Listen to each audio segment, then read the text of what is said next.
Muy buenas tardes a todos. Bienvenidos a esta sesión extraordinaria de la Asociación Mexicana de Genética Humana. Hoy es 16 de marzo y estamos muy contentos de tenerlos a ustedes el día de hoy. Esta sesión forma parte de una serie de coloquios sobre COVID-19 que haremos a lo largo del año. Este es el primero y me da mucho gusto tener el día de hoy entre nosotros a la viróloga Susana López Charretón, quien nos dará la plática de COVID-19 y vacunas.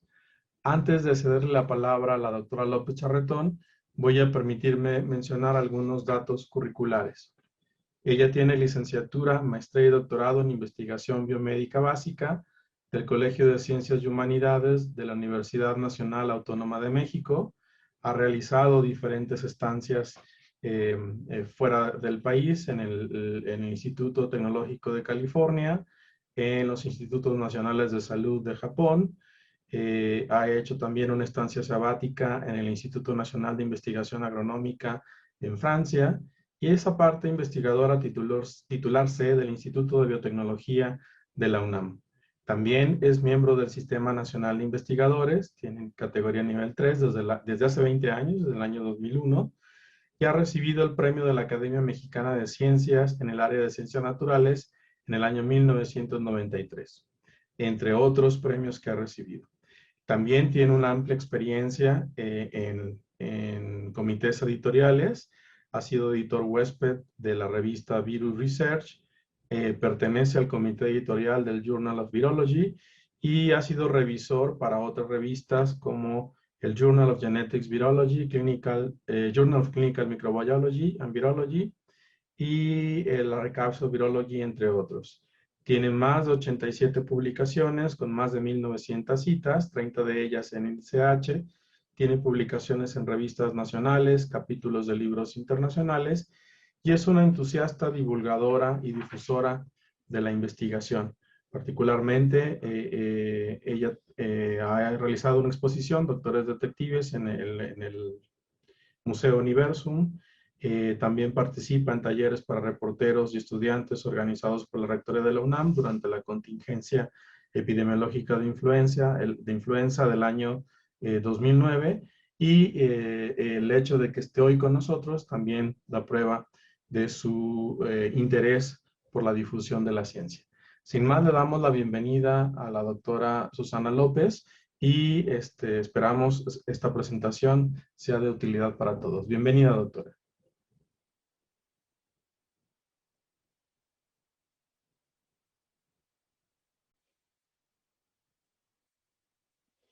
Muy buenas tardes y muchísimas gracias a la Asociación Mexicana de Genética Humana y en especial al doctor García Ortiz por invitarme a dar esta presentación.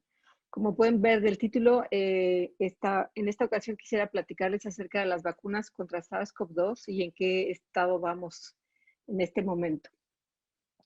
Eh, la situación en el mundo, como todos ustedes la conocen, a un año ya de que se declaró la pandemia de COVID-19, es que llevamos en el mundo casi 120 mil millones de personas infectadas, 117 millones de personas infectadas, perdón, y más de 2,5 millones de personas han perdido la vida en todo el mundo a partir de diciembre del año 2019.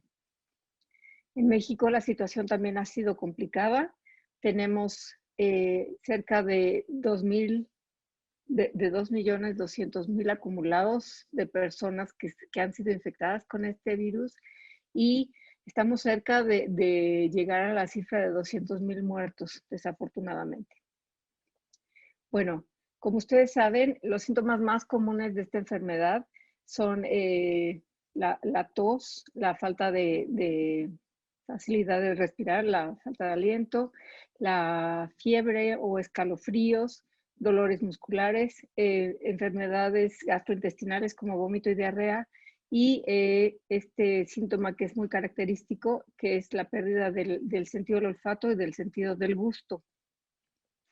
Este es un tema del que hablamos todos los días, pero vale la pena recordar que aún en esta etapa de la pandemia, sabemos que la mayoría de las infecciones son leves. El 80% de las personas infectadas cursan esta enfermedad de manera bastante poco grave, teniendo síntomas como de alguna gripa y se pueden cuidar en casa. Sin embargo, el 15% de las personas infectadas ya sufren una enfermedad más severa con saturación de oxígeno disminuida y requieren hospitalización. Y el 5%, solo el 5%, llega a una situación crítica que requiere de auxilio respiratorio y de cuidados intensivos. Sin embargo, el número de personas que se han infectado en el mundo hace que estos números parezcan muy alarmantes, y son muy alarmantes, pero sí vale la pena considerar que el 80.9% de las personas infectadas lo cursan con una enfermedad leve, sin embargo son contagiosas. Hemos aprendido mucho este año acerca de las fases de esta enfermedad que no sabíamos al principio, en enero del año pasado. Sabemos ahora que durante los primeros días hay una fase presintomática y luego una fase que llamamos la fase de replicación viral, que es justamente la parte en la que el virus está infectando a las vías respiratorias superiores e inferiores. Posteriormente, un porcentaje pequeño, como les dije, de personas cursa una enfermedad mediana, medio severa, y otros pasan a un estadio muchísimo más severo. Lo que sí se ha visto es que estas dos etapas de enfermedad más severa y moderada son en una etapa en la que el virus ya, el ciclo viral, digamos, ya terminó hacia la segunda semana, y lo que está causando esta severidad de la enfermedad es más bien la respuesta inmune exacerbada de la persona y reacciones inflamatorias del paciente. Esto es importante porque los tratamientos inicialmente se empezaron a aplicar todos de manera indistinta con las personas hospitalizadas que estaban cursando una enfermedad mediana o severa. Y muchos de los tratamientos antivirales que se ensayaron entonces, como ustedes pueden ver, pues ya no tenían ningún efecto, no porque no lo tuvieran, sino porque el pico de replicación viral fue antes de que las personas cursaran esta severidad de la infección. Eso ha sido muy útil para el diseño de nuevos ensayos clínicos en el tratamiento de las personas. Otra cosa que hemos aprendido es por qué es tan contagioso este virus. En parte es porque es un virus nuevo para la humanidad, y nadie de nosotros estábamos protegidos, todos somos susceptibles a esta infección, pero el otro factor que es distinto a muchas otras enfermedades virales es que el virus, al replicarse, es muy infeccioso en etapas presintomáticas de la enfermedad. 2 días antes de que la persona empiece a tener síntomas, empieza a secretar una gran cantidad de virus y es muy infeccioso. Esta es la fase presintomática, que es la más peligrosa porque las personas no tienen síntomas, no se sienten mal y pueden ser muy contagiosas. Es tan importante esto que hasta se ha calculado que el 47% de las infecciones, de los contagios, se deben a la fase presintomática de los pacientes, 38% a la fase sintomática, y también hay una porción de la población que a pesar de estar infectada no tiene síntomas. Esta es la población sintomática, que también es muy infecciosa. 10% de los contagios se deben a contaminaciones del ambiente, de superficies compartidas, etc. Bueno, ¿qué son los coronavirus? Como ustedes saben, esta es una familia muy grande de virus que infectan a una gran cantidad de aves y mamíferos, incluyendo al hombre. Estos virus le deben su nombre a su apariencia al microscopio electrónico, que cuando se observaron por primera vez, hace aproximadamente 50 años, se les figuró a los microscopistas que esto representaba, digamos, el halo de la corona solar durante un eclipse, y le dieron el nombre de coronavirus, justamente por la corona solar.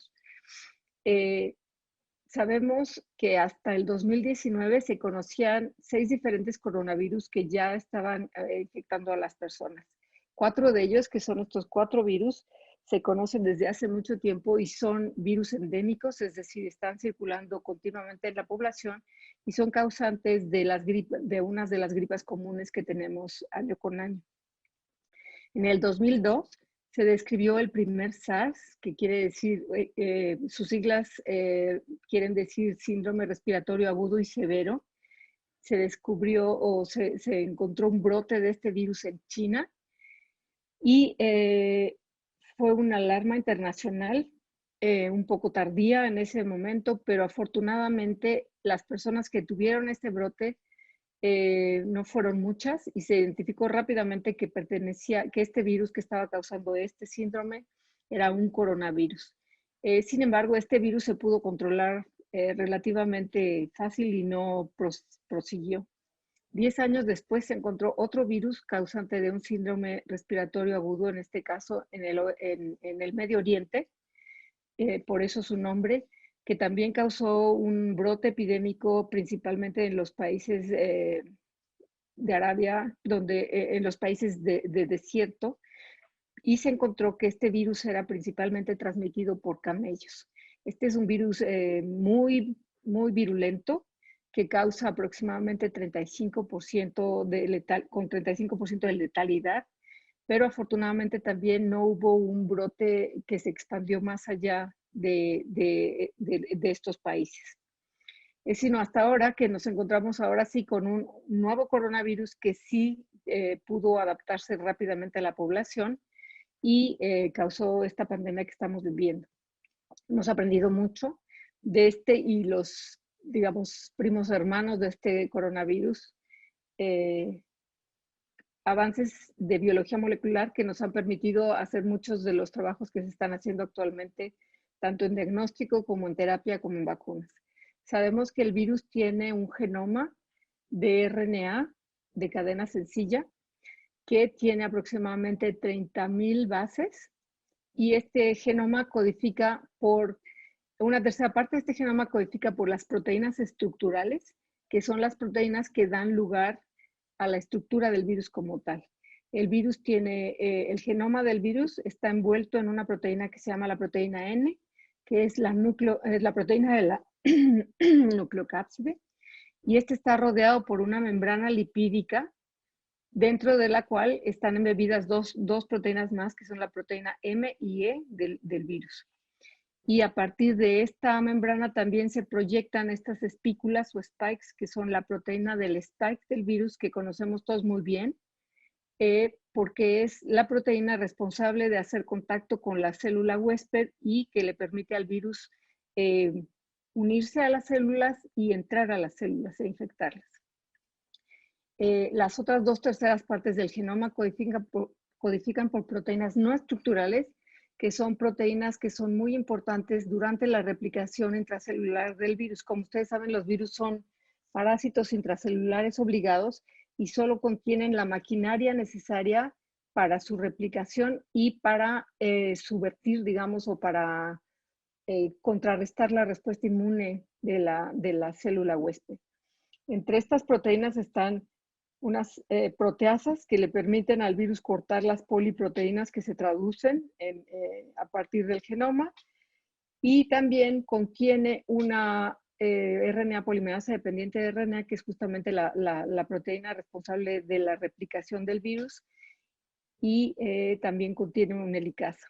Es importante que este virus tiene una RNA polimerasa dependiente de RNA, que a diferencia de todas las polimerasas de los RNAs, de los virus de RNA, tiene una pequeña exonucleasa, tiene una pequeña actividad exonucleasa que le permite una cierta capacidad de edición. Esto se los digo porque en general las proteínas, las RNA polimerasas dependientes de RNA, son proteínas que cometen muchos errores durante la replicación y no tienen ninguna actividad de edición. Este virus sí tiene una pequeña actividad de edición que permite que haya menos errores, y se especula que es lo que ha permitido que el virus tenga este genoma tan grande se haya mantenido este genoma tan grande como una molécula de RNA de cadena sencilla. Bueno, ¿qué sabemos de la infección?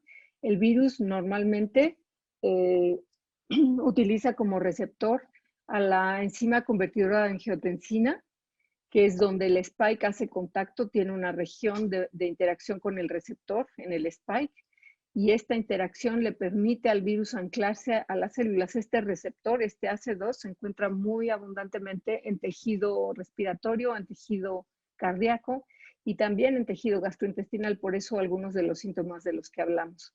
El virus, además, una vez que se ha anclado a la membrana de la célula a través de este receptor, sufre un corte proteolítico con una proteasa transmembranal, una serinproteasa transmembranal que le permite interaccionar de manera más íntima, digamos, con la célula, y esto permite la endocitosis del virus hacia el interior de la célula.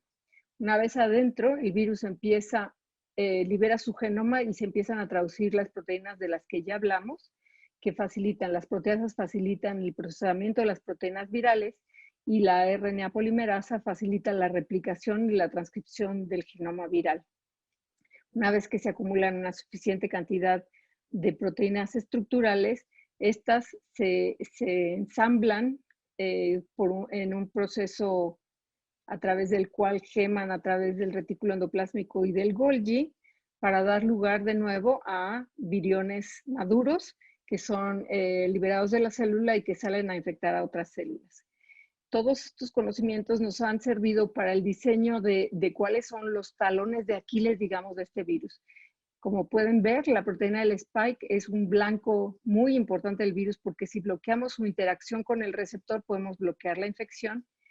Y también se están estudiando moléculas que inhiben específicamente las proteasas que procesan las poliproteínas virales y inhibidores de la RNA polimerasa dependiente de RNA también son un blanco muy interesante para diseño de antivirales que se está trabajando en ellos.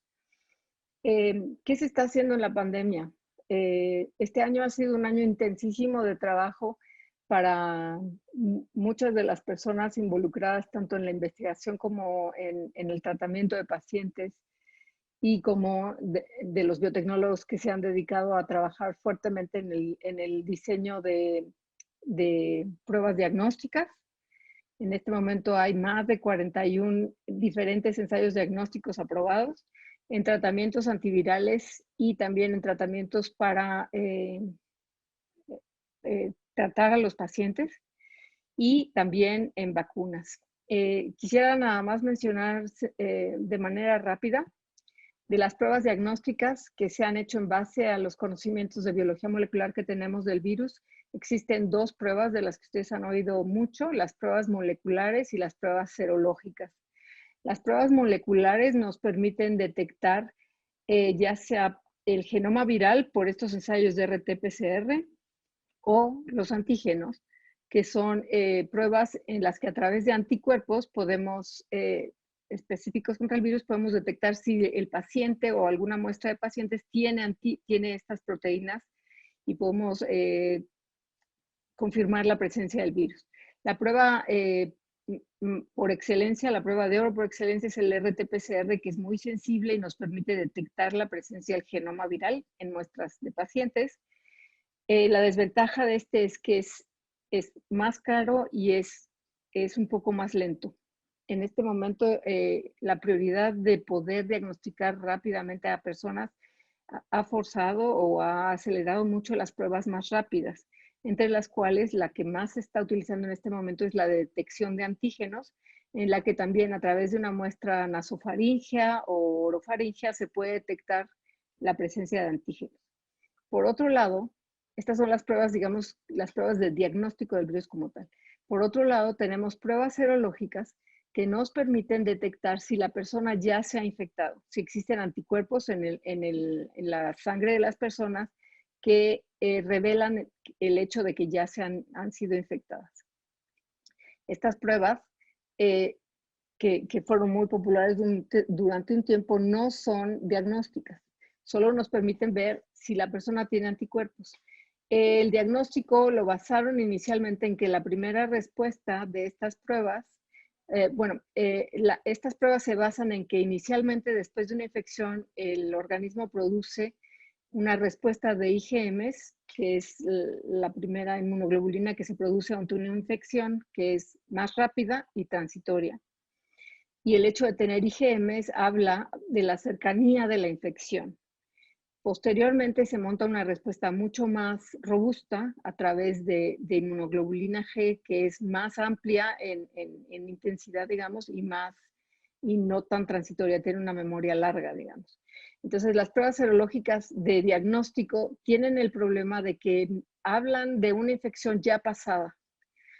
Entonces, puede ser que una persona que está en ese momento muy infectada o que tiene mucho virus que puede ser detectado por PCR, quizás aún no tiene IgM. Entonces, las pruebas rápidas de detección por IgG e IgM no son recomendadas para el diagnóstico. Sin embargo, estas pruebas tienen, las pruebas de respuesta inmune tienen una utilidad muy grande.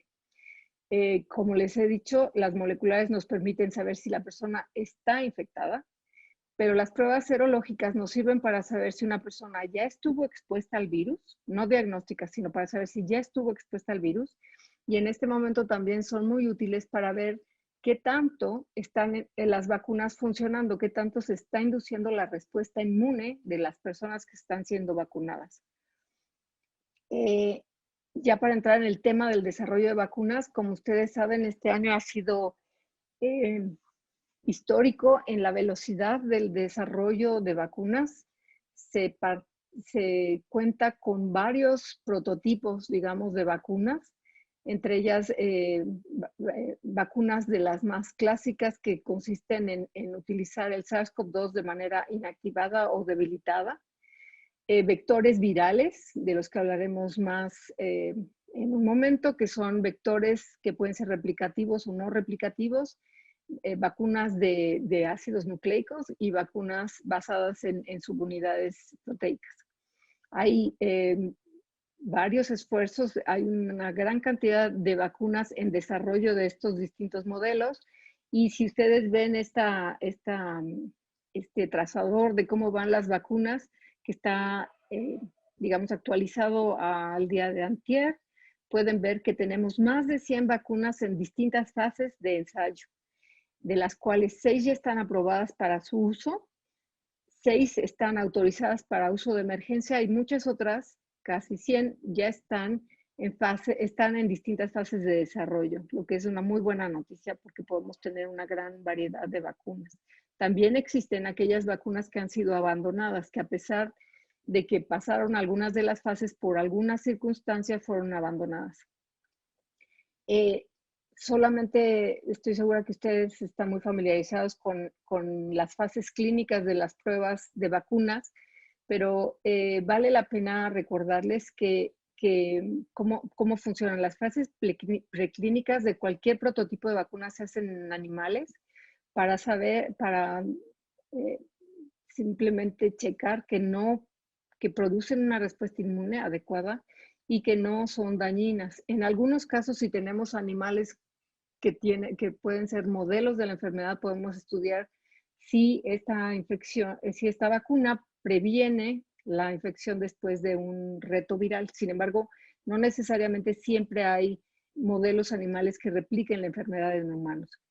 Se pasa después de estas pruebas, si resulta inocua e inductora de anticuerpos, esta vacuna se pasa a fase 1, en la que se prueba un número reducido de personas voluntarias, se estudia la seguridad y si se inducen personas respuesta inmune. En la fase 2 aumenta el número de personas y aquí se define cuál es la mejor dosis, cuál es la frecuencia de las dosis, qué tan segura es, la magnitud de la respuesta inmune que se produce en estos voluntarios y también rangos de edad en los que se pueden probar estas vacunas.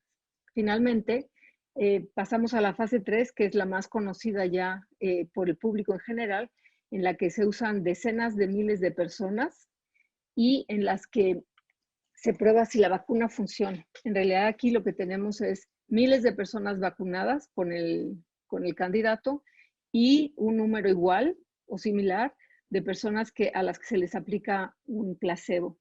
se deja a la población, a la población vacunada se le deja correr el tiempo, digamos, y se contabiliza en etapas preliminares cuántas personas de las vacunadas y no vacunadas son protegidas por la vacuna.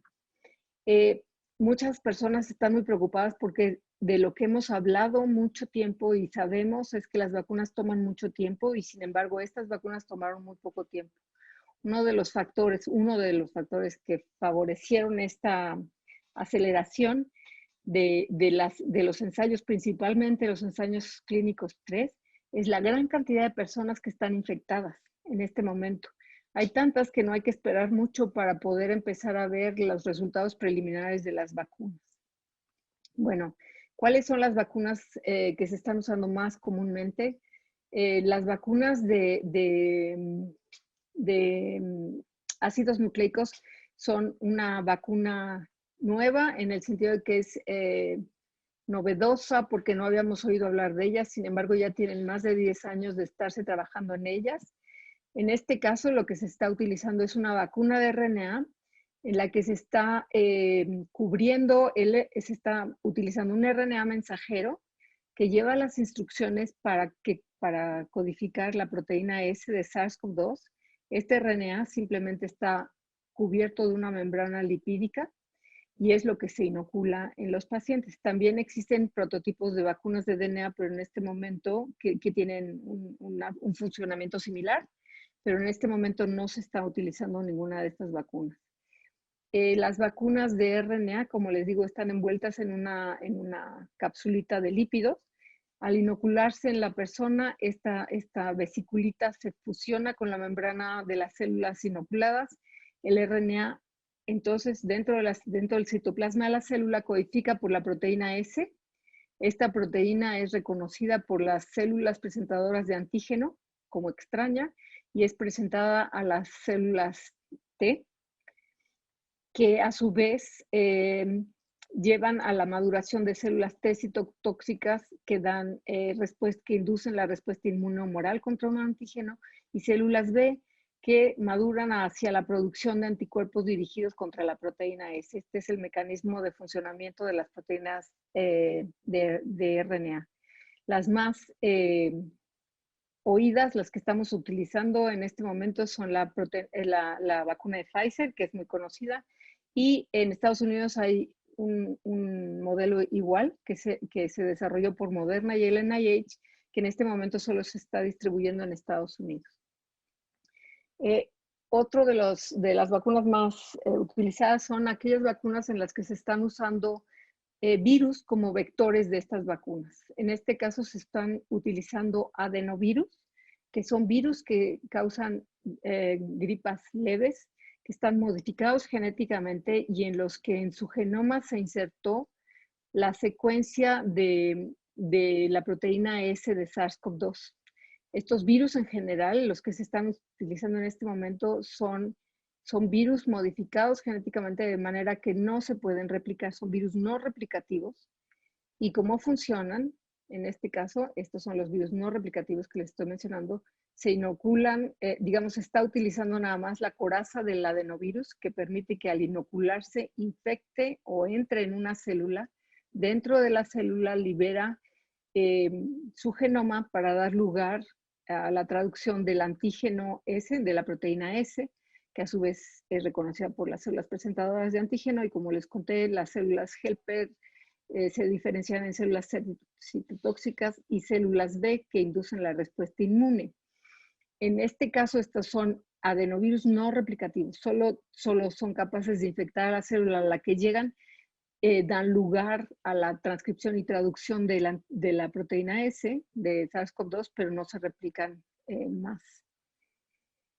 Las más conocidas, las que tenemos más cerca de nosotros, son la proteína, la vacuna de AstraZeneca Oxford. En este caso están utilizando un adenovirus derivado de un chimpancé, no es un adenovirus humano. La proteína, les digo, la vacuna Sputnik, que consiste en dos refuerzos, bueno, dos vacunas. La primera es con adenovirus 26 Y el segundo refuerzo es con un adenovirus 5, ambos modificados de la misma manera. Esta es la vacuna Sputnik. CanSino utiliza solo un adenovirus, el adenovirus 5 en 2 dosis, y acaba de ser aprobada para su uso ya de emergencia una vacuna que se desarrolló por Johnson & Johnson, que es un solo adenovirus, pero la gran ventaja de esta vacuna es que es una sola dosis, solo es una dosis. Hay otras vacunas que vamos a empezar a oír. Hay una vacuna china que se llama Sinovac, que está basada en inactivar el virus. Como les dije, hay muchas maneras de hacer vacunas. Una de ellas es producir una gran cantidad de SARS-CoV-2 y posteriormente este virus se inactiva por métodos químicos. Y este virus inactivado que no se puede replicar es inoculado en las personas y se induce la respuesta inmune. Estos son modelos que hemos utilizado durante mucho tiempo. El problema de estos es que se requiere de crecer una gran cantidad de virus infeccioso, se requiere inactivar y muchos controles de calidad para garantizar que el virus no es infeccioso. Hay un modelo que se está utilizando, que se está empezando a utilizar en fase 3 en China. También hay otras más modernas que son proteínas de subunidades en las que se expresa en células de insectos, se expresa la proteína S de manera heteróloga, se purifica y esta proteína se asocia con una proteína que permite que se agreguen estas proteínas S, son inoculadas en las personas y estas inducen respuesta inmune también. Este es un desarrollo que está en fase 3 en Estados Unidos y la vacuna le llamaron Novavax.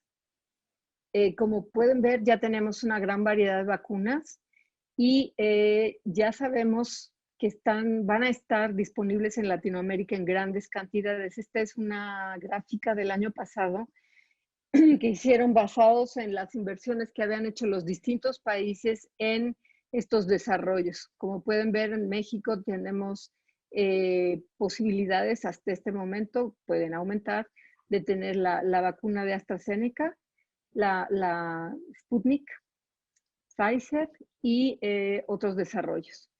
Y así distintos países tienen ya, digamos que prenegociadas varias dosis de vacuna. Las más comunes que se están aplicando en nuestro país son las que ya mencioné.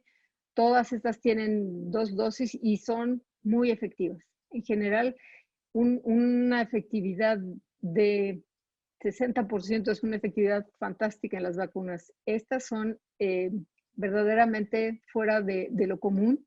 Afortunadamente han sido desarrollos muy importantes y exitosos.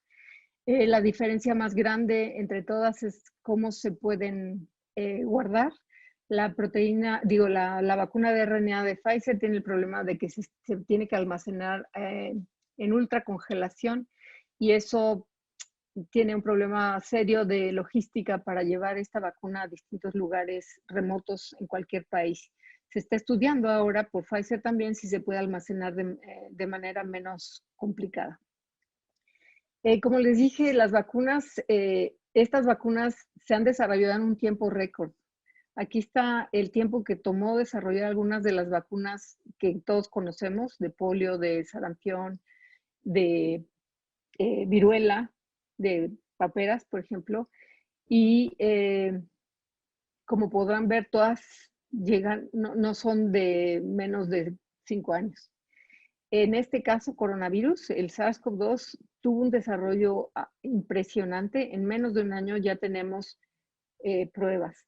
Esto no se debe a que se haya acelerado de ningún tipo la rigidez con la que haces una vacuna. Contó con elementos muy importantes. Una, el gran interés de las compañías farmacéuticas y de los gobiernos en este desarrollo. Compañías y gobiernos invirtieron miles de millones de dólares para que se hicieran estas vacunas.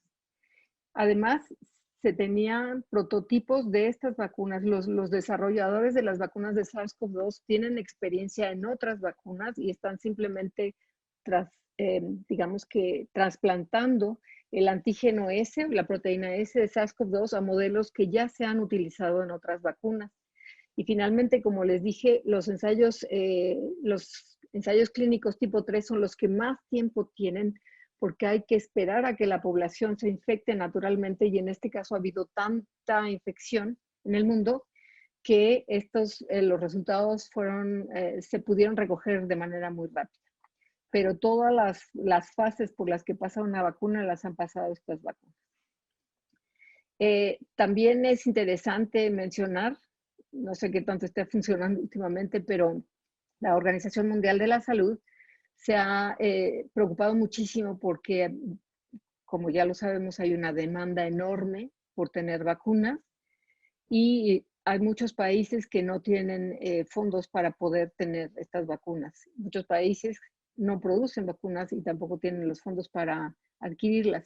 Entonces, la OMS creó una iniciativa que se llama COVAX, en la que los países que decidieron participar en esta decidieron inscribirse para poder subsidiar y dar acceso general a las vacunas a todos los países. Mientras no nos protejamos todos, no vamos a estar seguros. Así es que es muy importante que en todos los países se pueda proteger. Entonces, COVAX, esta iniciativa, asegura que todos los países tengan acceso a las vacunas que se vayan liberando. Por otro lado, un tema que nos tiene muy nerviosos a todos es el de variantes genéticas. Estoy segura que ustedes han oído que están apareciendo en el mundo variantes genéticas de este virus. ¿Qué quiere decir esto? Quiere decir, por un ejemplo, de los primeros ejemplos que tuvimos es este de una variante en la que se detectó que la proteína del spike, que normalmente tiene un ácido aspartico en la posición 614 del spike, cambió a tener una glicina. Y lo que se observó siguiendo el genoma, bueno, siguiendo genéticamente este virus, es que si en marzo del año pasado había principalmente la D, digamos lo verde, a medida que pasaron los meses empezó a predominar la mutante que tenía G, y entonces, que tenía la glicina. Y entonces esto ha causado mucha preocupación, puesto que esto podría sugerir que empezamos a seleccionar variantes más patogénicas. Lo que sí se hizo en este estudio fue ver que, si bien se empezó a sobrecrecer o a sobrerepresentar esta variante, cuando estudiaron la severidad de la enfermedad causada por la variante o por la silvestre, la anterior, encontraron que no había ningún aumento significativo de la severidad. Todo esto se los cuento porque en realidad hay muchos cambios en los genomas virales y no todos tienen una relevancia biológica. No es fácil averiguar la relevancia biológica que estos cambios representan. Normalmente siempre hemos sabido en biología que los virus, no existe una sola secuencia única, existen cuasi especies virales. La secuencia de un virus los virus, como les dije, se replican ampliamente en sus huéspedes y cometen sus polimerasas. Al replicarse tanto, se cometen muchos errores. Hacer miles de copias permite hacer muchos errores que no son notables y que se pueden mantener en la población de un virus, en la cuasi especie, digamos, en las múltiples formas que tiene el genoma de las poblaciones de genoma de un virus. Y al cambiar de ecología, digamos, un virus de cerdo que brinca o que se transmite a la persona, puede seleccionar alguna de estas variantes que le permite su adaptación. Es decir, lo que sabemos es que existen estas cuasi especies todo el tiempo. El virus está ensayando, digamos, todo un espacio de secuencia que puede ser neutro, no hacer ningún cambio, o le puede dar alguna ventaja o desventaja y desaparecer. Esta transparencia nos muestra cómo puede aumentar, digamos, cómo estas variantes le dan al virus posibilidades de adaptarse a distintos ambientes.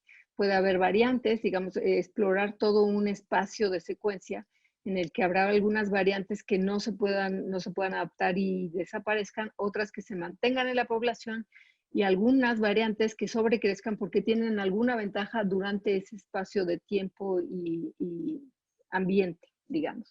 Esto entonces es un fenómeno normal. Lo que no es normal es que nunca en la vida había habido una secuenciación de un genoma viral tan amplia. En este momento hay más de 600,000 secuencias diferentes del genoma del virus que han sido aislados en distintas partes del mundo, y eso nos está permitiendo ver con un lente de aumento enorme todas las variantes que pueden aparecer. Y también esto nos permite saber cómo se están moviendo estas variantes alrededor del mundo. Eso no quiere decir que cada una de estas variantes sea diferente en cuanto a su transmisibilidad o en cuanto a su patogenicidad. Sin embargo, es un tema que está siendo muy preocupante dado las vacunas, porque lo que queremos ahora, lo que preocupa muchísimo es que si alguna de estas variantes escapa a la respuesta inmune inducida por la vacuna, puede ser que las vacunas dejen de funcionar. Se han mapeado muy cercanamente algunas de las variantes en la región del spike y sí está habiendo cambios en la región del spike. Contamos con los cristales de esta proteína del spike y se pueden mapear algunos de estos cambios. También se han hecho ya actualmente muchos estudios para saber si los sueros de las personas vacunadas son capaces de neutralizar estas variantes. Y si en algunos casos ha bajado un poco la respuesta de los anticuerpos, todavía no encontramos ninguna variante, estas son variantes, que sea resistente a los anticuerpos. Ahora también vale la pena mencionar que la respuesta inmune, como les dije, no solo depende de la respuesta de los anticuerpos, sino que también depende de la respuesta de las células T. Se induce una respuesta humoral, que es la de anticuerpos, y una respuesta inmune celular que también contribuye con la respuesta inmune, y esa no se ha estudiado. Por lo pronto, las variantes están siendo vigiladas muy cercanamente en todo el mundo, incluyendo en México, para estar pendientes de la aparición de diferentes variantes. Finalmente, yo quisiera solo darles algunos mensajes para recordar.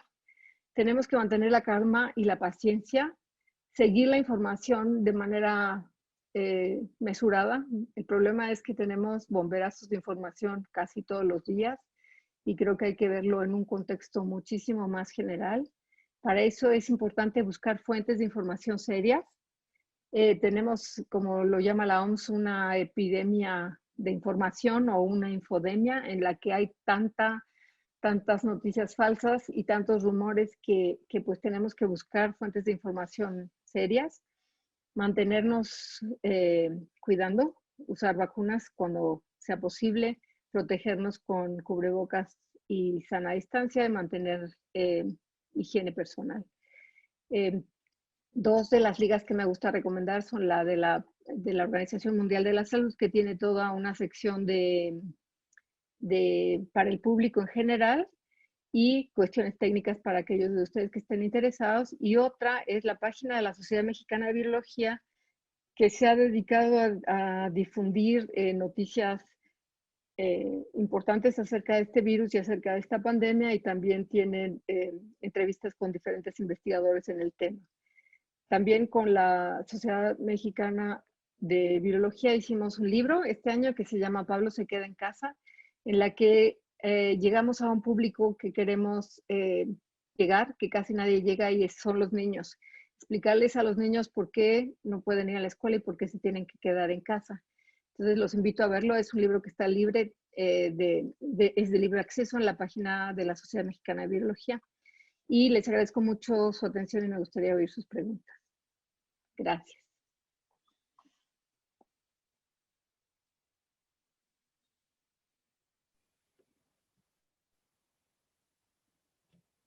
Muy bien, muchas gracias a todos por estar aquí presentes. Vamos a abrir la sesión de preguntas y respuestas y me da nuevamente mucho gusto que esté con nosotros, doctora Susana. Tenemos algunas preguntas. La primera es de la doctora Ariadna González del Ángel. Le felicita por su presentación y tiene una pregunta en relación a qué tan corroborado es el efecto adverso de la vacuna de AstraZeneca que ha condicionado detener su uso en varios países. ¿Cuál de todas estas vacunas se recomendaría en pacientes que tienen antecedente de haber tenido reacciones inmunológicas moderadas o severas a fármacos recombinantes? Buenas tardes y gracias por esta oportunidad. Para contestar la primera pregunta, hay reportes en Europa de que ha habido entre 30 y 40 casos de trombosis en personas, pero se han vacunado 5 millones de personas. Entonces, hay 30 o 40 casos en 5 millones de personas vacunadas. Eso es 1 en 200 o en 300,000 personas. Eso, la EMA, que es como la FDA europea, considera que ese es un número menor al que normalmente se ve por trombosis en la población general. Estos solo son 2 eventos que coinciden, pero que no son causa y efecto, aparentemente. Esa es una. Y la otra es, ¿qué vacuna recomendaba a una persona que tiene alergias a productos recombinantes? A fármacos recombinantes. En realidad casi cualquiera. Lo que se ha visto en la vacuna de Pfizer es que 1 en 100,000 personas tiene reacciones alérgicas muy fuertes, tiene choques anafilácticos, y aparentemente esto ha sido como causado por uno de los elementos que se usa en la vacuna, que es polietilenglicol. Todavía lo están probando, pero en realidad nadie sabemos si somos alérgicos a polietilenglicol, que es el causante de esto. Entonces, por eso las personas que se vacunan se esperan media hora ahí, esperando a ver si hay algún evento nocivo, y las personas que ponen la vacuna están preparadas para tratar rápidamente los choques anafilácticos. Entonces, cualquiera de las vacunas, nadie sabemos si somos alérgicos a polietilenglicol. Muy bien, gracias, doctora. La doctora Julieta Castillo Cadena le pregunta sobre la inmunidad de rebaño tan esperada desde el inicio de la pandemia. ¿Cuál es su opinión al respecto? Pues sí, estamos esperando tener esa inmunidad de rebaño para poder ya salir, ¿no? Pero la realidad es que necesitamos que el 70% de la población o más ya tenga anticuerpos para proteger a los que no se pueden o no se han vacunado. Y 70% todavía estamos muy lejos, por lo menos de los datos de la Organización Mundial de la Salud.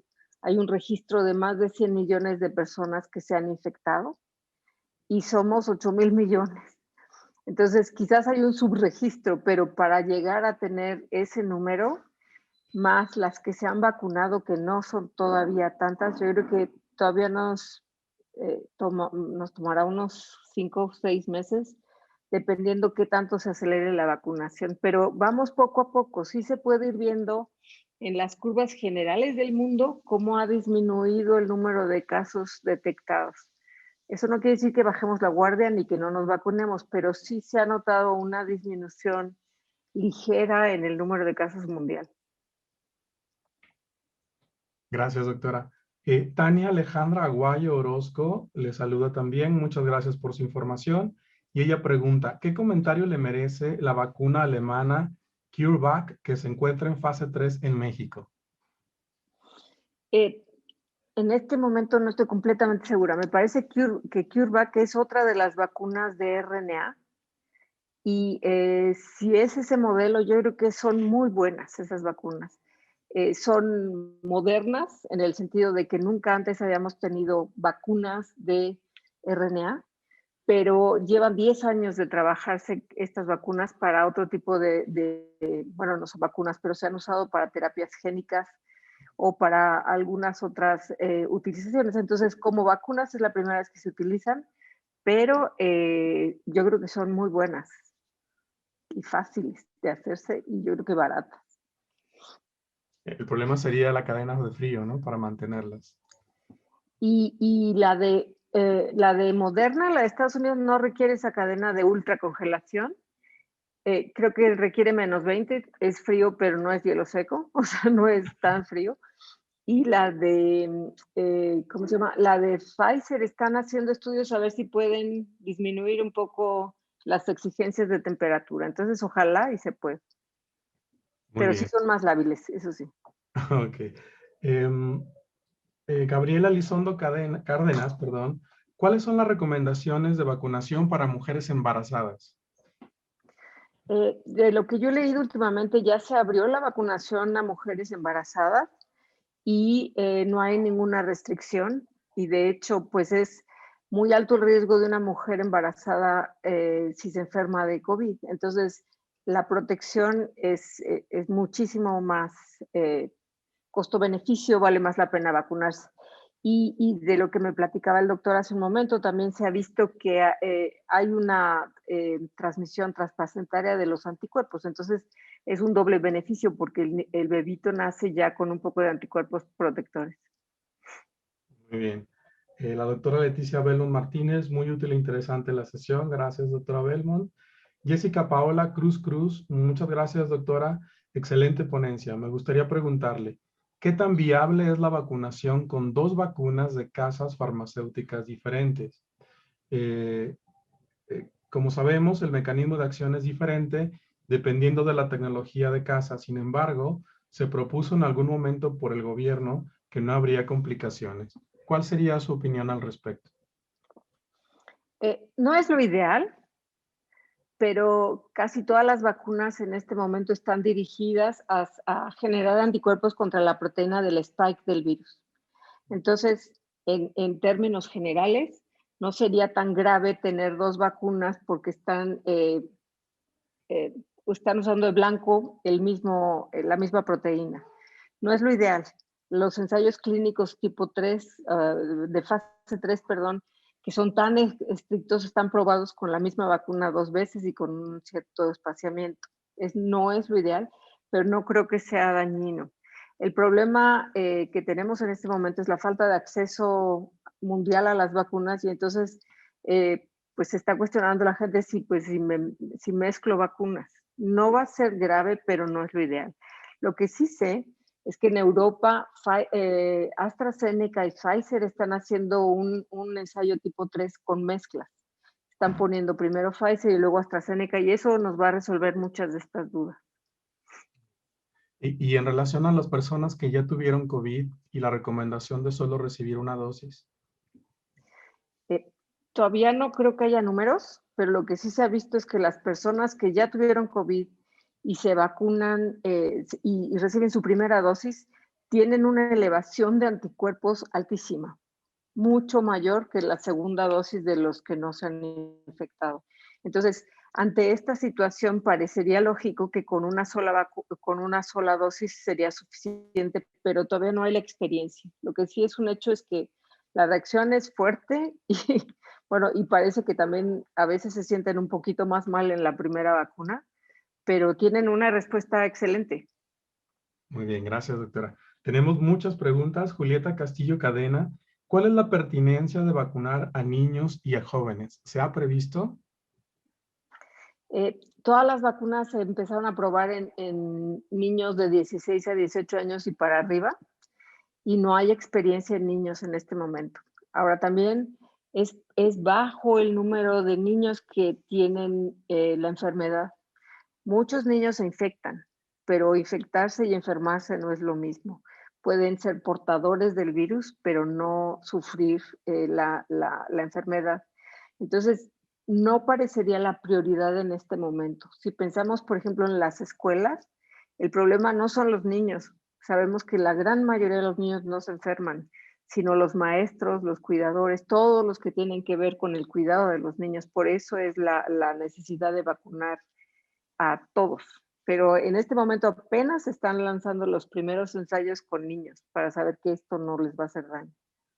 Muy Que no bien, les debería hacer daño, pero hay que hacerlo, pues. claro, claro, claro. Jessica García, felicidades, excelente ponencia. Hortensia Gutiérrez Álvarez, felicidades, me aclararon muchas dudas. Rebeca Álvarez Albert también le felicita por la exposición y le pregunta su opinión sobre la vacuna de AstraZeneca en mayores de 65 años. Inicialmente, los ensayos tipo de fase 3 los hicieron hasta 65 años, pero ya en varios países se abrió el uso a mayores.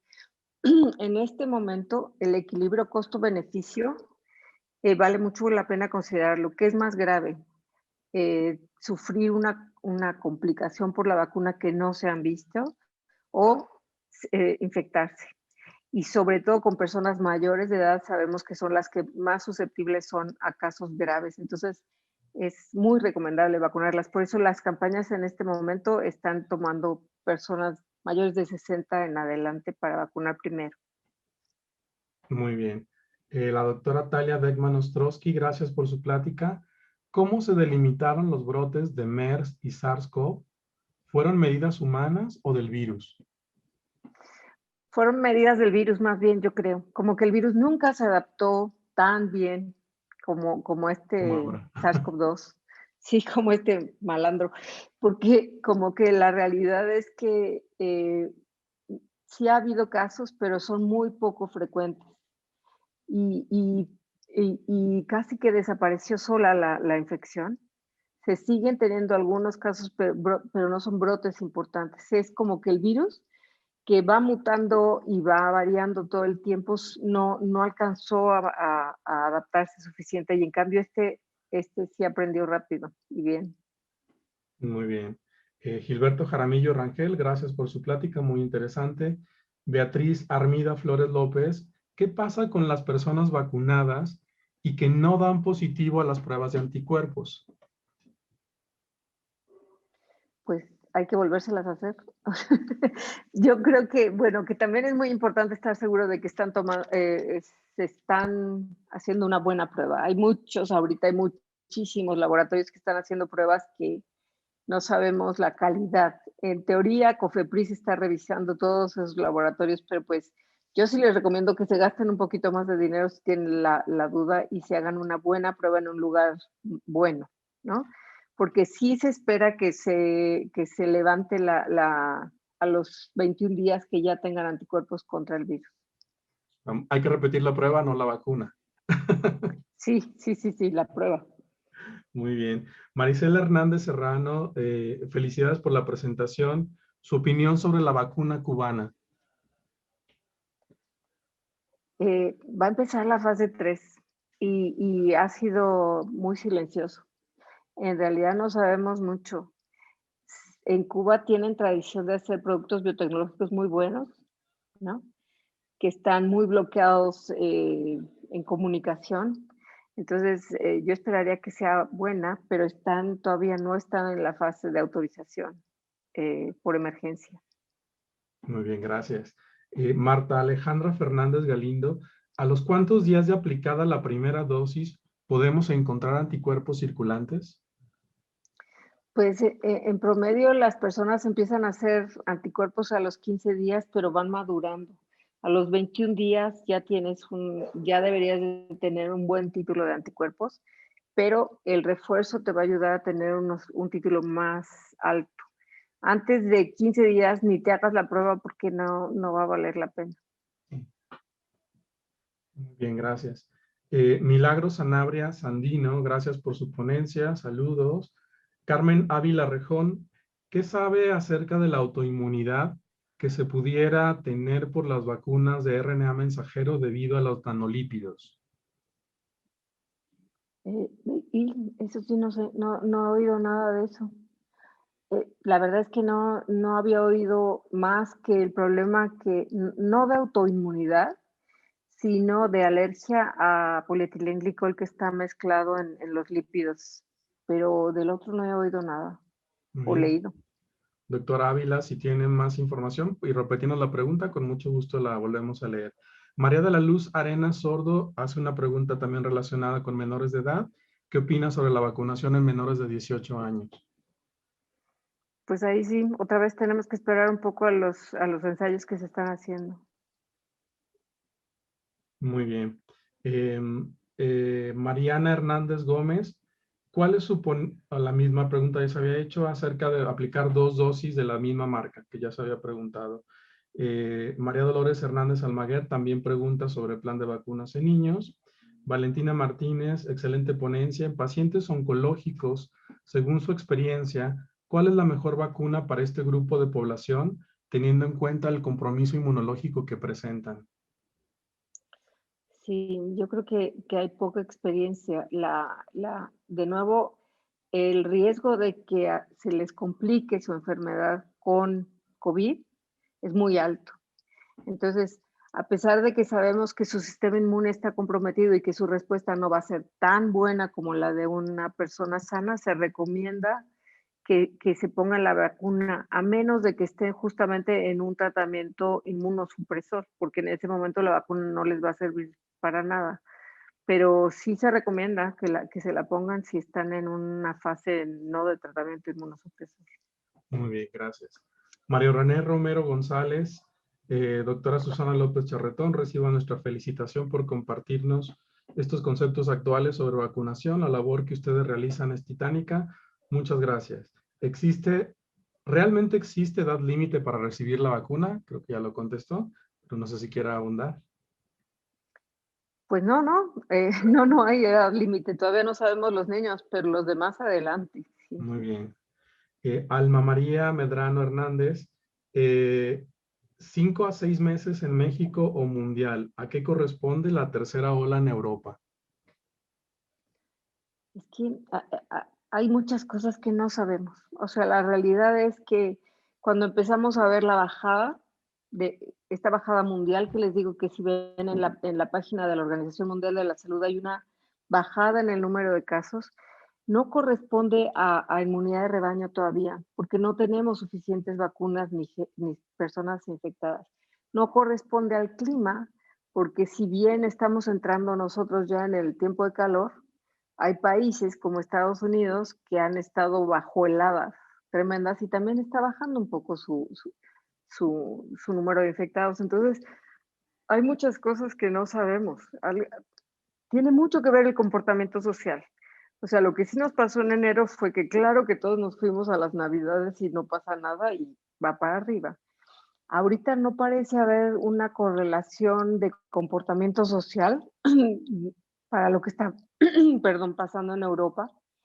Y la única que se nos ocurre es que también las personas ya están muy cansadas. O sea, como que ya la gente quiere salir y empieza a olvidarse de que pues ya piensan que ya empezó la inmunidad de rebaño y empecemos a salir.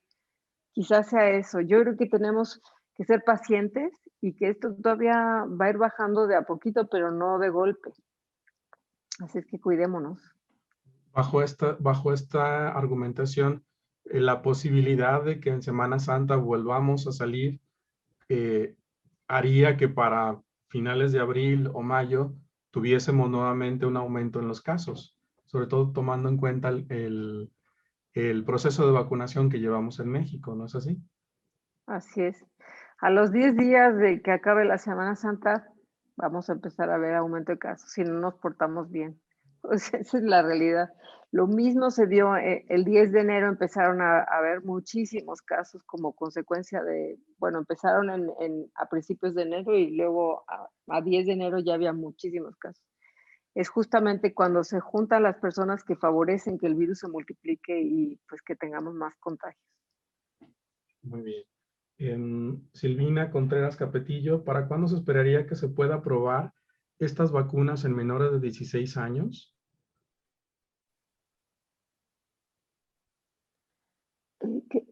No me acuerdo qué laboratorio, pero ya ya están corriendo pruebas, no me acuerdo el laboratorio, perdón, pero sí ya hay algunas vacunas que ya están haciendo fases 3 en niños.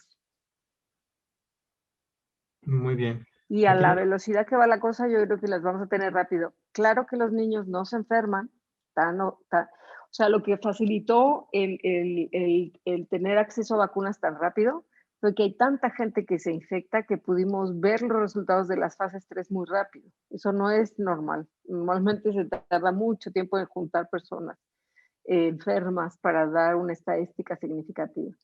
Con los niños quizás sea un poco más problemático porque a lo mejor no va a haber tantos casos de infección. Entonces, a lo mejor va a tardar más esa fase 3. muy bien. María Cervantes Sodi, respecto al retraso de la segunda dosis a nivel nacional, ¿qué tanto afecta la efectividad? Es una buena pregunta. Sí, Los inmunólogos en general dicen que hasta 3 meses después de la primera dosis se puede dar un refuerzo muy bueno, en base a su experiencia de cómo se estimula la producción de anticuerpos IgG. No estoy hablando de esta vacuna, estoy hablando de la experiencia de los inmunólogos que saben cuándo inmunizar y cuánto tiempo después pueden volver a reforzar con una buena respuesta. Y es lo que seguramente va a pasar. Se van a alargar un poco los tiempos. De hecho, AstraZeneca ya dijo que se puede esperar hasta 12 semanas, que son 3 meses, ¿no? Entonces, pues sí, o sea, no es la situación ideal. Lo que no contábamos es que no iba a haber manera de tener, surtir vacunas para estos miles de millones de personas que somos. Entonces sí tiene algunas desviaciones de lo ideal todo esto. En relación a la inmunidad, ¿también se afectaría si se atrasa esto o no habría un descenso en la inmunidad que se adquiere con la vacuna? Pues no sabemos. En realidad, lo que sabemos de las pruebas clínicas es, por ejemplo, que en la primera inmunización se induce un 50%, más o menos, un 50-60% de protección, y la segunda dosis sube la eficacia de la vacuna a 90%. Entonces, quedarnos con una sola dosis, pues quizás disminuiría la eficacia en general, pero si ustedes ven la eficacia de otras vacunas, la eficacia que tiene la vacuna de influenza anual es del 40%. Y aún así nos protege. Entonces, estamos oyendo números récord que nunca habíamos oído y ahora estamos muy exigentes cuando oímos menos de 90. Pero la realidad es que son muy buenas eficacias y aunque no sea la situación ideal, es mejor tener una que no tener ninguna, ¿no? Entonces, pues hay que tomarlas. ¿Usted considera que eventualmente la vacuna de COVID estaría también aplicándose de manera estacional, considerando las variantes que van apareciendo o las mutaciones?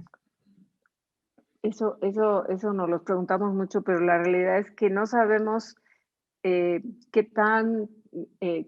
tanta duración va a ser esta vacuna, porque las primeras personas que se vacunaron fueron en agosto, septiembre del año pasado. Llevan ahorita 6 meses máximo. Entonces, no podemos saber cuánto va a durar la respuesta inmune de las personas vacunadas. Hay vacunas, por ejemplo, sarampión, que es de por vida, ¿no? Y hay vacunas que nos tenemos que estar poniendo anualmente, como usted dice, de influenza, porque hay variantes que en realidad se pueden escapar a la vacuna. En este momento, todas las posibilidades son buenas, hay que darle tiempo al tiempo. Muy bien, gracias, doctora. Georgina Arteaga Alcaraz, excelente ponencia. Es básico que como personal de salud, independientemente de nuestra especialidad, tengamos información veraz y no favorecer la infodemia. Justo lo que platicábamos hace unos momentos. Gracias por su presentación. No sé si quiera hacer algún comentario. No, yo creo que es utilísimo que todos los que están escuchando esta plática sean repetidores de buena información. O sea, como que una de las cosas que podemos hacer, yo no soy médico, ¿no? Ni siquiera trabajo en SARS-CoV-2. En realidad mi especialidad es trabajar en un virus que da diarrea en niños, pero creo que podemos ser, con la formación que tenemos, podemos ser buenos divulgadores y buenas voces para ayudar a la gente a entender estos problemas y no dejarnos llevar por mala información. Como que creo que tenemos la facilidad de poder leer y entender muchos artículos científicos, ¿no? Y informarnos un poquito y ser portavoces de buenas noticias y de noticias verídicas. Excelente. Alna María Medrano Hernández, ¿cuándo se cambiará la aprobación de emergencia? ¿Y qué parámetros usa la OMS? No sé. Eso sí, no sé. La verdad es que no sé. Yo creo que tienes que tener una cantidad de personas demostrado que fue eficiente, que no lo hemos juntado, pero la verdad es que no me lo sé. No sé. Muy bien, gracias. Anel Guadalupe Ruiz, ¿nos podría comentar más de la vacuna de Sinovac, Coronavac, que aparece con eficacia 50.6%, pero que menciona que es muy efectiva en que no haya COVID-19 grave, ya que es de la que menos se encuentra información? Sí, todos tenemos poquita información de Sinovac. Esa es la verdad, ¿no? Todavía no se ve que esté publicado nada. Todas las vacunas que ustedes están viendo, los números de eficacia que están viendo son de protección contra enfermedad grave y muerte. O sea, lo que quiere decir es, estas vacunas a lo mejor no previenen de tener una infección leve o moderada. Lo que sí sabemos es que protegen de infecciones severas y muerte. De Sinovac hay poca información, todavía no la han publicado y no la han sacado. Desafortunadamente no hay esa información, que quizás la tenga Cofepris porque ya andamos con Sinovac aquí. Gracias. Luis Eduardo Becerra Solano, ¿sabe algo acerca del dictamen de la Comisión de la OMS que fue a investigar el origen del virus en Wuhan? No, yo la verdad es que creo que los tiempos son muchísimo más complicados como para estar ahorita tratando de echar culpas. O sea, hay ancestros de SARS-CoV-2 en Tailandia que pueden ser 6 meses anteriores, pero todavía esto se está mapeando genéticamente el virus, a ver dónde se encontraba. Entonces, eh, todo esto de dictaminar si Wuhan hizo algo mal o no hizo algo mal, creo que es un gasto de recursos que no es necesario en este momento. Tenemos que solucionar los problemas, no echar culpas. Eso es lo que yo pienso. Gracias, doctora. Jorge Ramírez Centeno, buenas tardes, excelente plática. Me gustaría saber qué tipo de vacuna podría ser usada en pacientes adultos mayores en tratamientos con quimioterapia o radioterapia. Y eso también va de la mano de una pregunta de Mabel Cerrillo, donde pregunta si una persona diabética recién operada con cáncer de próstata se puede o no vacunar. Híjoles, esos sí son casos bien difíciles porque si están en quimioterapia y radioterapia están inmunosuprimidos. Entonces, eso quiere decir que tu sistema inmune no va a responder a la vacuna, ¿no? En ese caso no tiene, o sea, los pacientes de cáncer tienen muchas fases, cuando están en quimio y radioterapia los están inmunosuprimiendo justamente, entonces en ese momento no se debe de, no es que no se deba, es que no va a servir de nada la vacuna, más bien los tenemos que cuidar muchísimo. Muy bien. Hay una pregunta espinosa. Doris del Pinto Carmen, Doris del Carmen Pinto Escalante. Excelente presentación, buenas tardes. Una presentación clara e ilustrativa. ¿Cuál es la razón de vacunar a comunidades remotas antes de grandes ciudades, como se está haciendo en nuestro país? Pregúntenle al presidente.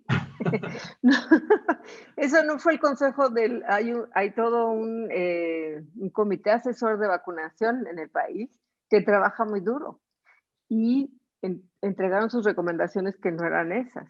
Y esas recomendaciones las cambiaron por motivos que no son científicos. Esa es la realidad. Gracias. Jazmín Arteaga Vázquez, muchas gracias, doctora. Claro y conciso todo el panorama. Felicidades. ¿Hasta cuánto tiempo duran los anticuerpos en personas ya vacunadas? ¿Es recomendable hacerse estudio de anticuerpos en algún plazo definido? No sabemos cuánto duran. Como platicamos, apenas tenemos historia de las primeras personas que se vacunaron, entonces no sabemos cuánto van a durar. Y no, yo creo que no te tienes que estar haciendo pruebas de anticuerpos. En realidad me pregunto si nos hacemos pruebas de anticuerpos con cada vacuna que nos ponemos. Cada vez que nos vacunamos de influenza, pues no. Las vacunas son justamente para estimular la respuesta inmune y no creo que sea necesario estar demostrando la ciencia con nosotros mismos todo el tiempo. Muy bien. Guadalupe Arteaga hace una pregunta similar al comentario que hicimos. ¿Considera usted que el comportamiento del virus SARS-CoV-2 sea similar al de la influenza, de tal manera de que tenga que haber en un futuro un esquema de vacunación cada año o estacional? Lo que ya se había comentado. No sé si quiera ahondar en el tema. Todavía no sabemos si hay estacionalidad. Como solo llevamos un año conviviendo con este virus y lo hemos visto todo el año, no sabemos si finalmente ya que se establezca como endémico, qué es lo que va a pasar. Va a haber fluctuaciones estacionales. Hasta ahorita no lo sabemos. Y tampoco sabemos cuánto va a durar la inmunidad de las personas. Muy bien, gracias. Arturo García Villaseñor, excelente presentación, experiencia y dominio en el tema y el asunto. Una pregunta. ¿Qué sabe de nuevo sobre la vacuna en México? O sea, que hay, no, que hay, ¿Vacunas mexicanas? ajá, probablemente esa es la pregunta. Sé que hay desarrollos para hacer algunas vacunas en México. Hay 6 proyectos, digamos, de hacer vacunas, pero todavía están en fases preclínicas. Todavía estamos bastante lejos de poder tener fases clínicas de cualquiera de esas 6 vacunas que están incipientes, digamos, en el país. Gracias.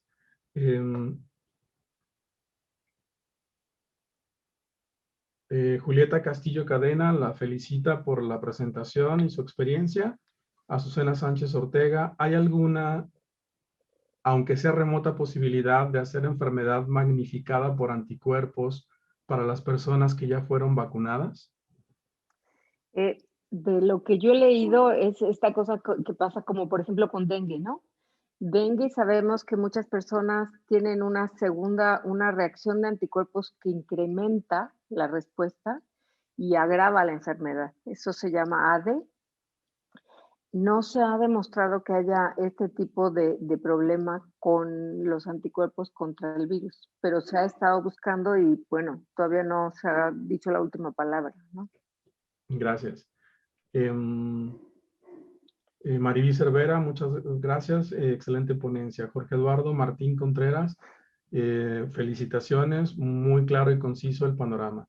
La doctora González del Ángel, felicidades. He escuchado muchas pláticas sobre COVID-19, pero esta ha sido muy didáctica y excelente. Muchas felicidades, doctora. Maricela Hernández, felicidades. Doctor Elías de equipo, información muy oportuna. Sugiero que se lleven a cabo otras presentaciones de actualización sobre el mismo tópico, sobre la pandemia.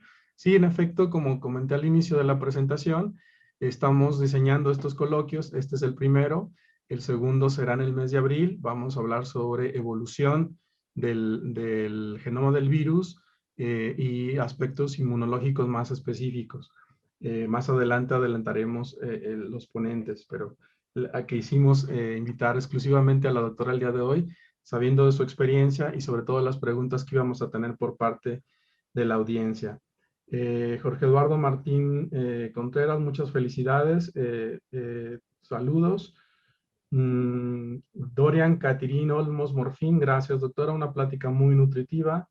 Edna Patricia Vázquez Solano, con respecto a la vacunación en mujeres embarazadas, ¿existe algún conocimiento sobre en qué semana de gestación sería más oportuno aplicarla? No, yo no sé si hay en este momento ese tipo de experiencia.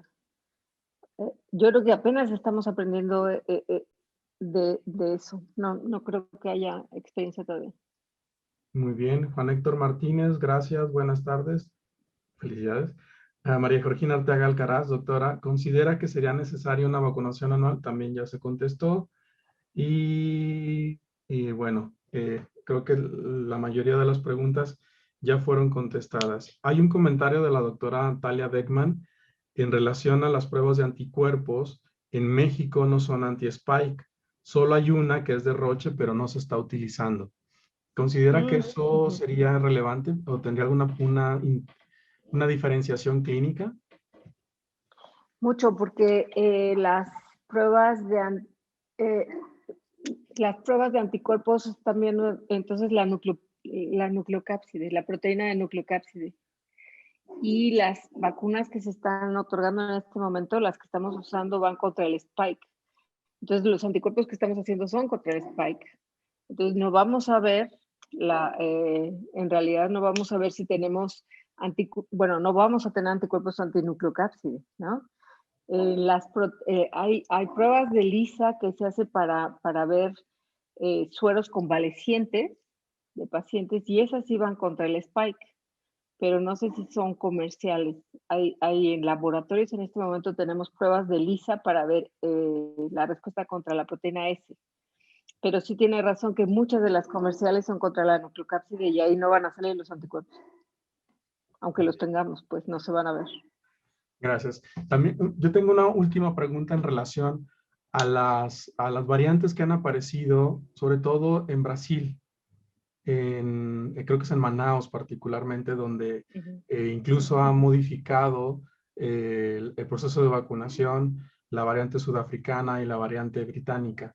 ¿Por qué en comunidades, por ejemplo en Brasil, ocurre este fenómeno y qué tan posible sería que eso ocurriera aquí en México?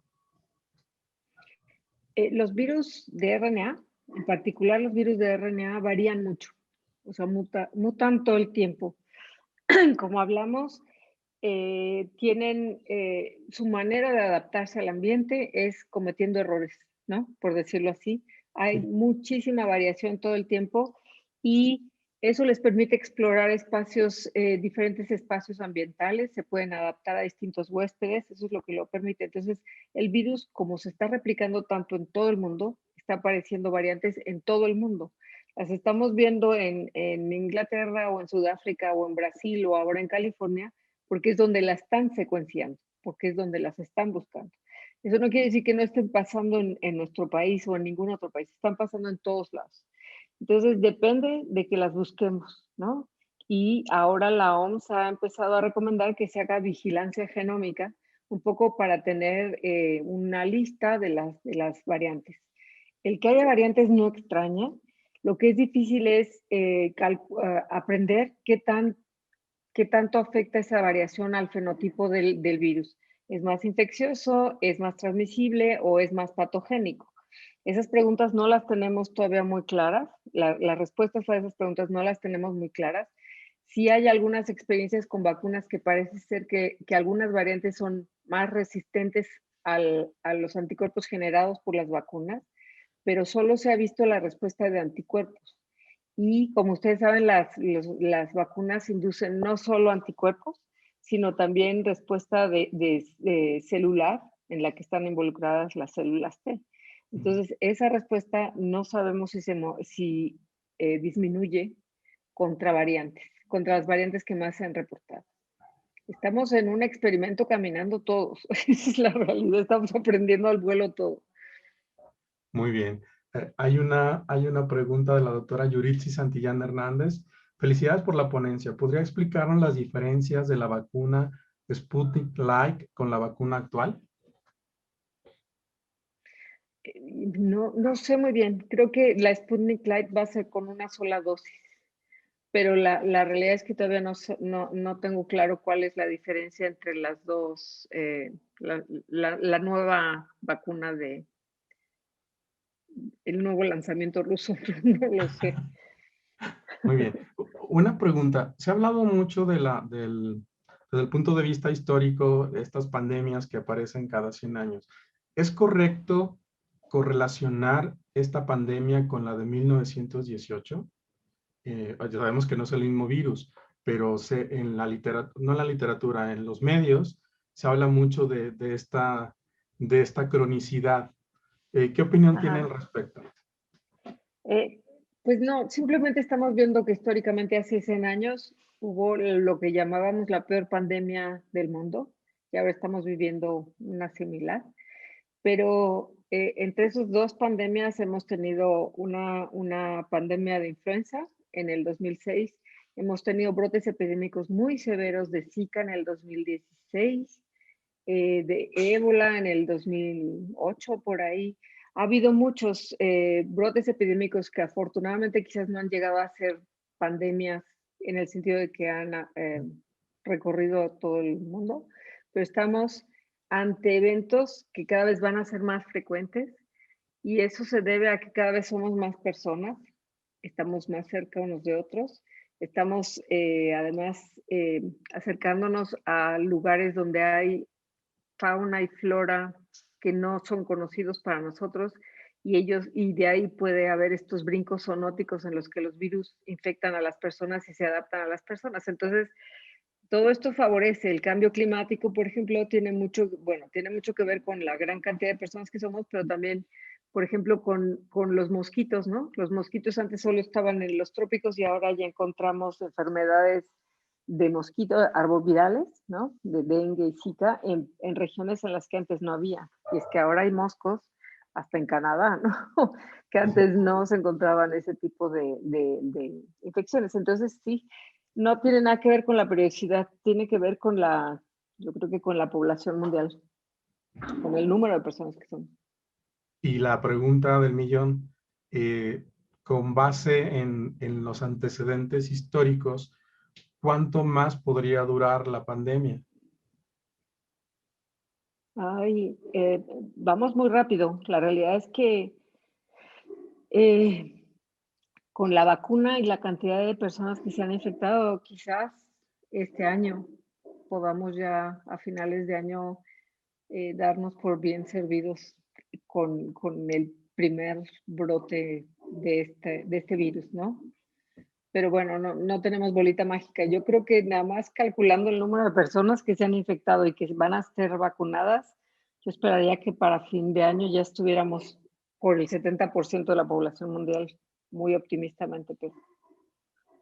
Muy bien. Hay un comentario de Georgina Arteaga, hasta donde tengo conocimiento, una de las razones expuestas de vacunar a zonas alejadas es la baja posibilidad de acceso a servicios de salud y alta prevalencia de desnutrición y patologías crónico-degenerativas, especialmente de hospitales. Hay mucha mortalidad en zonas aisladas, pues el tiempo requerido para trasladarse es alto y llegan muy graves y con tasas de muerte, algo muy visto en el estado donde radico actualmente. Me parece pertinente el comentario, pero no tiene relación con la mortalidad que presenta el virus. No sé qué opina, doctora. Yo creo que sí hay razones sociales, pero también es cierto que las comunidades más alejadas son menos pobladas y están en menos contacto con posibles brotes. De hecho, muchas comunidades en Chiapas, por ejemplo, se han negado a recibir la vacuna.